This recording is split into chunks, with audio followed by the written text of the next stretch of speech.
Salam bahagia Ibu Bapak Guru Penggerak. Perkenalkan, saya Tri Sumarsi, calon guru penggerak angkatan ke-9 dari SMP Negeri 18 Jakarta. Pada kesempatan kali ini, saya akan mencoba melakukan percakapan pra-observasi dalam supervisi akademik bersama salah satu rekan sejawat saya di sekolah. Selamat menyaksikan, terima kasih.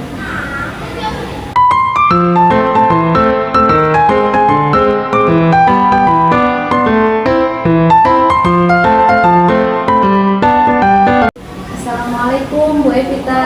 Waalaikumsalam warahmatullahi wabarakatuh, Bu Tri. Bu Evita, gimana kabarnya hari ini? Alhamdulillah sehat. Alhamdulillah. Saya juga sehat Bu Evita ya. Alhamdulillah. Ya, alhamdulillah kita semua masih dikasih kesehatan sama Allah ya. Mungkin Bu Evita, insya Allah kan besok saya mau masuk ke salah satu kelas yang Bu Evita ajar ya. Rencananya di kelas berapa Bu Evita? Besok jadwal pembelajaran di kelas 7B, Bu Tri. 7B ya? Oke. Jadi saya akan melakukan observasi dalam rangka supervisi akademik berarti di kelas 7B. Jadi sebelum kegiatan tersebut, saya mau ngobrol-ngobrol sedikit nih sama Bu Evita terkait dengan persiapan-persiapan yang tentunya sudah Ibu siapkan untuk pembelajaran besok, gitu ya. Seperti tujuan pembelajaran, kemudian area pengembangan yang ingin Ibu capai, kemudian strategi apa juga yang sudah Ibu siapkan. Oke, Bu Evita. Baik, Bu Tri. Jadi sebagai seorang guru kan kalau kita sudah menyiapkan itu semua, pastinya kita akan lebih percaya diri untuk menghadapi peserta didik kita nanti di kelas ya. Insya Allah seperti itu, Bu Tri. Baik, kita mulai saja Bu Evita ya. Baik, Bu Tri, silakan. Yang pertama mau saya tanyakan, materi pembelajaran untuk besok apa nih Bu Evita? Materinya, temanya adalah potensi ekonomi lingkungan. Kemudian pembahasan materinya mengenai potensi sumber daya alam yang ada di Indonesia. Berarti tentang potensi sumber daya alam yang ada di Indonesia ya Bu ya. Dari materi tersebut tujuan pembelajarannya apa Bu? Yang tujuan pembelajaran yang dilakukan yang ya, boleh dapat mengidentifikasi sumber daya alam, biotik dan abiotik di Indonesia serta pemanfaatannya. Jadi nanti diharapkan peserta didik dapat mengidentifikasi sumber daya alam baik biotik maupun abiotik yang ada di Indonesia serta pemanfaatannya tadi ya. Kemudian area pengembangan yang ingin dicapai apa untuk kelas ini? Ya, untuk area pengembangannya saya mengarah pada kompetensi pemahaman konsep.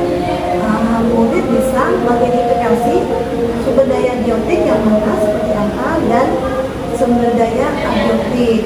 Selain itu membedakan antara dua sumber daya tersebut serta bagaimana upaya melestarikan sumber daya tersebut. Yang kedua, untuk keterampilan proses, bagaimana murid saya bisa menemukan konsep dari sumber daya alam yang ada di Indonesia, daerah penghasilnya, kemudian pemanfaatan dari sumber daya alam itu seperti apa, kurang lebih seperti itu, Bu. Baik, jadi untuk area pengembangannya secara umum ada dua ya Bu Evita ya. Ada untuk kompetensi pemahamannya tadi bisa membedakan, kemudian mengidentifikasi mana yang sumber daya alam biotik ataupun abiotik, dan yang kedua tadi keterampilan prosesnya juga ada ya Bu Evita ya, bagaimana dia menemukan. Oke. Kemudian strategi apa saja yang sudah Ibu siapkan Ibu? Ya, rencana strategi yang akan saya lakukan untuk pembelajaran besok, saya akan menggunakan model pembelajaran discovery learning dengan menerapkan pembelajaran berdiferensiasi. Saya mencoba untuk melakukan diferensiasi baik melalui proses, konten maupun produk. Selain itu saya menerapkan KSE dalam kegiatan pembelajaran. Saya berharap saya bisa melatih kompetensi sosial emosional murid-murid saya. Berarti untuk strategi pembelajarannya sepertinya udah siap banget Ibu ya. Tadi Insya Ibu Allah. tadi sudah ada discovery learning-nya untuk proses pembelajarannya. Kemudian tadi juga Ibu udah bilang Insya Allah Ibu akan mencoba untuk melakukan diferensiasi ya Bu ya. Ya. dengan 3 diferensiasi sekaligus nih, ada konten, proses, produk, ditambah lagi tadi ada KSE-nya gitu ya. Ya semoga semua bisa berjalan dengan lancar sesuai harapannya. Amin Putri. Nah, ngomong-ngomong, untuk ukuran keberhasilannya seperti apa nih Bu? Ya, ukuran keberhasilan, saya berharap murid saya itu dapat membedakan sumber daya alam biotik dan abiotik. Kemudian bagaimana pemanfaatan dari sumber daya alam tersebut dan upaya apa, usaha apa yang bisa mereka sampaikan, ide-ide untuk melestarikan sumber daya alam itu ke depannya. Jadi ini ukuran keberhasilannya nggak cuma jangka pendek ya Bu ya, tapi juga jangka panjang. Jangka panjang menyadari dari sekarang ya Putri ya. Memang harus Saya sumber daya. Oke, untuk pendukungnya ada nggak nih Bu? Ya, mungkin dalam mendukung kegiatan pembelajaran besok, saya coba media-media pembelajaran yang disesuaikan dari kebutuhan murid ya, gaya belajar murid. Mungkin untuk murid-murid saya yang gaya belajar yang relatif visual, saya akan mencoba memberikan teks bacaan yang terkait sumber daya alam. Kemudian untuk yang auditori, mungkin saya memberikan berupa video yang bisa mereka lihat untuk mendapatkan informasinya. Sedangkan yang anak-anak saya yang cenderung kinestetik, mungkin pembelajaran akan saya lakukan melalui permainan untuk memasangkan gambar, mencari gambar-gambar yang sesuai dengan pemanfaatannya atau asal daerah dari sumber daya alam tersebut. Berarti tadi Ibu akan menyiapkan tiga pendukung sekaligus ya Bu ya, untuk anak-anak yang visual, auditori ataupun kinestetik, mulai dari teks bacaan, kemudian video, sama tadi ada gambar-gambar ya. Luar biasa sekali Bu Vita, sepertinya udah siap banget buat kegiatan besok ya.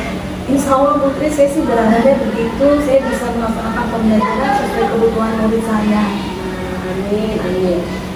Bu Evita, sepertinya tadi sudah lengkap sekali. Bu Evita sudah mempersiapkan mulai dari awal materinya, tujuannya, kemudian tadi juga area pengembangannya sudah jelas sekali, strateginya juga sudah luar biasa ya, sampai tadi ukuran keberhasilannya sampai jangka panjang malahan ya.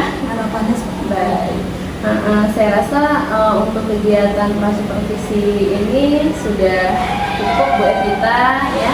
Tinggal besok saya minta izin untuk masuk ke kelas Bu Evita ya, untuk melihat bagaimana proses pembelajarannya. Semoga kedepannya nanti besok lah ya, gitu, kegiatan observasi besok berjalan dengan lancar. Anak-anak juga senang dengan proses pembelajarannya, dan Bu Evita juga ini sebagai seorang guru bisa percaya diri menghadapi anak-anak nanti. dan semoga seperti itu harapannya Putri. Nanti setelah kegiatan observasi kita akan ngobrol-ngobrol lagi ya Bu Evita untuk kegiatan pasca observasi untuk merefleksi kegiatan kita besok. Siap. Ya, demikian Bu Evita, terima kasih untuk hari ini, semoga selalu sehat dan semua berjalan lancar. Terima kasih Putri, sampai ketemu di kelas ya Putri ya. Ya, siap, terima kasih. Assalamualaikum. Waalaikumsalam warahmatullahi wabarakatuh. Itulah tadi video percakapan praobservasi dalam rangka supervisi akademik antara saya dengan rekan sejawat saya. Semoga dapat bermanfaat. Terima kasih. Assalamualaikum warahmatullahi wabarakatuh. Salam Guru Penggerak, bergerak, bergerak, menggerakkan.